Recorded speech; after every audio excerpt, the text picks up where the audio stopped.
And now comes our 10th candidate, Anja Tiede.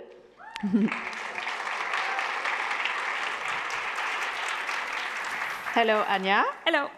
So you are working on sustainable photovoltaic schemes with compound semiconductors using correlated-disordered patterns. Correct. Yes, with Professor Anna Fontcuberta y Moral at the Laboratory of Semiconductors Materials. Are you ready? Sure. Sure? Great. Sure. So let's do this.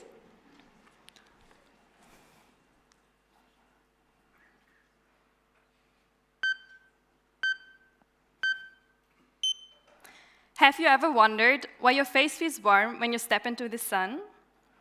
Well, it's because the sun emits a lot of energy.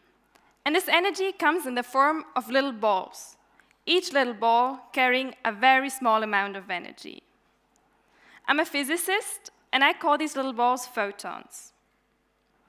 Nowadays, these photons, they not only brighten our days, but they also power our lives. How can a photon do that?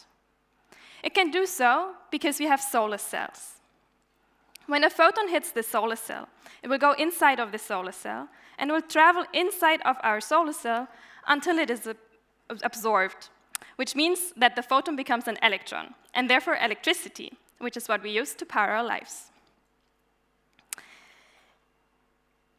Our solar cells need to be very thick, because absorbing a single photon is not enough. We need to absorb a lot of photons. So they all need to go in, and they all need to travel until they are absorbed. This means that our solar cells are very thick, they're heavy, and they use a lot of resources, which is not very sustainable. So why not make solar cells thinner? Well, the problem with a thin solar cell is that a photon can go in, but it will go out of the solar cell before it can be absorbed. So they're much less efficient. What can we do to make these thin film solar cells absorb more photons? Well, we can have a trick.